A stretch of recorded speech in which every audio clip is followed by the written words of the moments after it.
So, in case you don't know, it's really kicked off in Sri Lanka.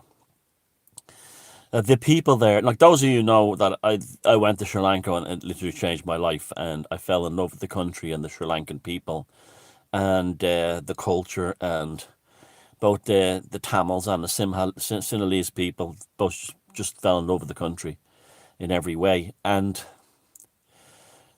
it, when I heard about they had a vicious lockdown, a absolutely vicious lockdown, and it turns out now probably the same as in every Western country, and this is probably why there's a complete news blackout on it almost right now, is that the government, the ruling families and the ruling political parties used the lockdown to rob the country blind.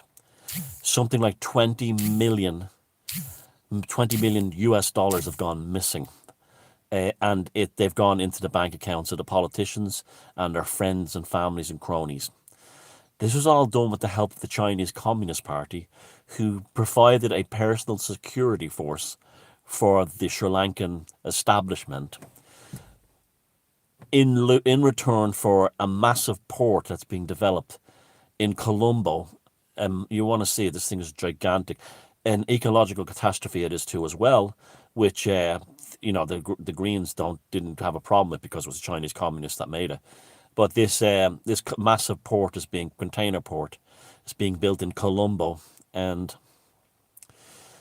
it's Chinese owned. It's like a Singapore type trade hub, and when the COVID, Sri Lanka is a microcosm. You see, Sri Lanka, what's happening in Sri Lanka is exactly the same as what's happening in the West. The only thing is that the Sri Lankan government, like Trudeau in Canada, played his cards too early, played his trump cards too early. Not that type of trump. Played their hand too early in the card game. And they put the people under a vicious lockdown. They had them literally bolted indoors. It was a Chinese. It was what you saw in Shanghai was going down in Sri Lanka. You had the government, the army would deliver a certain amount of food into a neighborhood, was distributed and so on, and it wasn't always distributed correctly, and this kind of thing. That people were being literally pulled over by the side of the road and being forced injected with the needlecraft. I'm not joking. And it's what the West governments wanted and what they had planned for us. But we have, because our lifestyles make more money, and because we're better off, because our ancestors fought for our standard of living. How many of you don't seem to understand that our ancestors is the reason why our standards of living in the West are so high? They fought for it. They didn't get it for free. And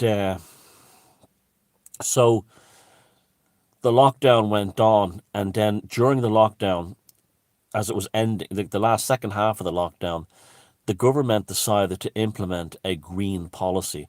Pay attention, because this is why I think there's a news blackout on this. It's everything the West wants has gone malignant and cancerous and blown up in their face in Sri Lanka. Chinese Communist Party rule of the media and the government, just like we have in the West. You don't believe that, all you have to do is look at the whole Wuhan virus thing and how that's all been suppressed, and how the mass media basically protects the Chinese Communist Party by claiming any mention of Wuhan is racist. And coupled with this, the woke thing with now these people are not long out of a vicious civil war, so there were no mood for this. Coupled with the green woke agenda, so the government there decided they wanted Greta Thunberg to praise them. So what they did was they cut down on using artificial fertilizer and told them to only use natural fertilizer. As a result, they had a collapse in agriculture. Now, not only did not that this was catastrophic for the Sri Lankans, because not only do they produce, this is the food they're producing for their own country, and it's an incredibly fertile land, but for agricultural crops you need the fertilizer, but also things like tea and rice, which they export in huge numbers. So basically, their country collapsed overnight. They couldn't meet their balance of payments because of this green agenda, and they could not then buy things they needed. So therefore, overnight, cooking gas was gone. Now, most people over there cook with bottled gas. Sri Lanka is about the exact same size as Ireland and has like 10 or so million people. So it's got about 4 million people more than Ireland. And so everyone cooks with bottled gas. The bottled gas vanished, but then also everything else, petrol went, diesel went, everything went. And then food went. So they had nothing after a while. And then all the while this was going on, they were discovering that 20 billion US dollars worth of money had gone missing from the government, from the actual, it's where had it gone? Into the pockets of the ruling class, the political establishment, protected by the Chinese Communist Party, and worshipped by the Western elites because they did a green agenda. So the last few weeks have been simmering up. They've been pulling politicians out of cars and slapping them around. But the day it's blown up, and the video is staggering. Literally, thousands of people swarming the presidential palace, swarming government up, beating up politicians, and yet a near complete blackout in Western media. Why? Because the same reason there was a near blackout of the truck protests in Canada by Western media. They're afraid that the Western countries will be next. Now, it's highly unlikely because we're better off financially in every other way. But I could definitely see it could happen in a country like Ireland. I mean, I don't want it to happen, really. But, I mean, I don't want our people to get suffer or anything like that. But you could see situations like that in the Phoenix Park and storming and looking for Higgins and stuff like that. You could see that.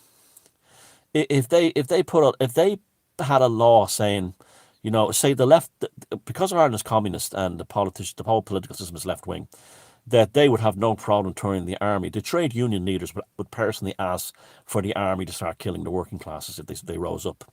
And so would all the left wing wokies and all the left wing activists would all do that. Because you have to understand that the left in the West have a pathological hatred of the working class like you could not believe.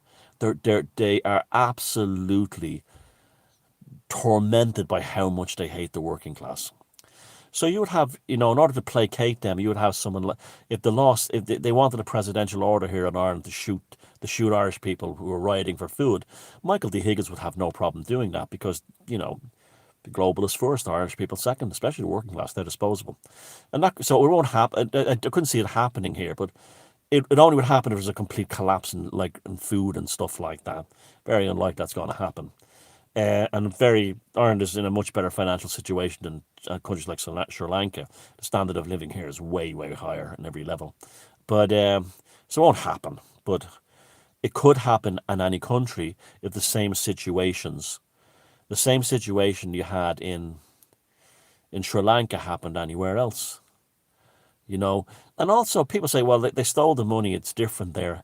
But I don't think let me tell you something. This is a very important message for people in Ireland. The Irish political system taking 6.5 billion euros of Irish taxpayers' money and giving it to these NGOs is exactly the same thing as the Sri Lankan corrupt politicians taking the money and putting it in their own pockets. Because those NGOs that the Irish establishment are feeding are there to design to keep the Irish establishment the Irish establishment. And these 6.5 billion euros that go into it every day are no different than the Sri Lankan government pocketing it. That money should not be for NGOs. It should be for all we have a homeless problem here. We have a healthcare problem. We have a terrible transport system. That's, that's why Varadkar deliberately tried to destroy the metro the other day by saying it would cost 32 billion or 23 billion. He pulled that number out of his ass so he could play later on being the hero of the taxpayers. We have a terrible transport system, particularly in our cities. We have a housing crisis, but all the money goes into the NGOs. And God knows how much has been given to the Ukrainians and stuff like that. And that's exactly because they're buying the vote.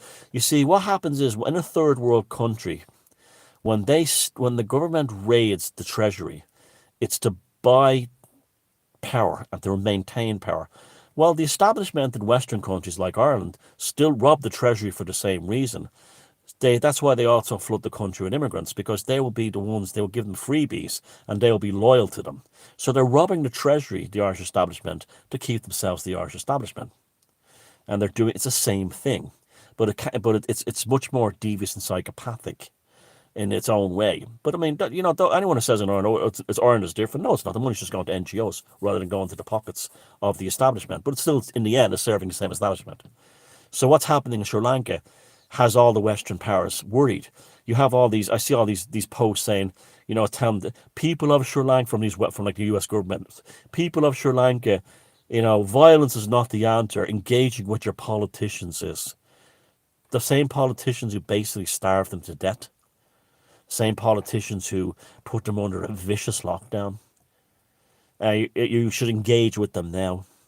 So I think the reason there's a massive media blockout on what's going down in Sri Lanka is because they don't want to be giving people in other countries ideas, particularly China. Now it also turns out, now I've got a lot of friends. I've got friends in Sri Lanka, and Sri Lankan friends, and they were telling me that one of the things that happened was that Russia offered to help them. Russia offered to give free gas to the people there, and petrol and fuel. The Russians actually made a humanitarian gesture to the Sri Lankan people, says we will help you. And on behalf of the EU and the United States, the Sri Lankan government said no. So they sacrificed their own people for the current thing. And if you think your country wouldn't do that to you, well, all you have to do is look around Ireland. And I was talking to someone who works in a major tourist centre in England where you have to pay a fee in.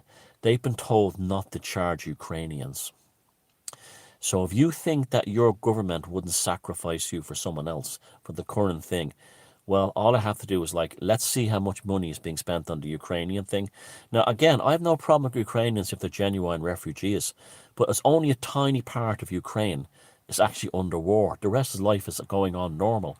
This would be like people during the Troubles in Ireland, someone in Cork getting a free house in Germany and a free life in Germany because of bombs going off in Belfast.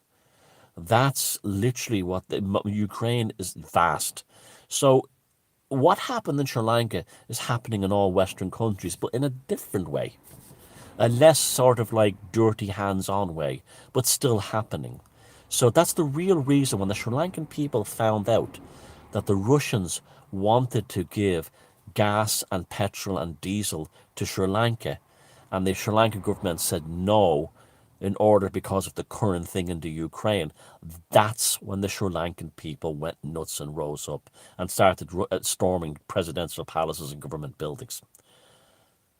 And this is why there's a blackout on the story, because the current thing has gone malignant in Sri Lanka.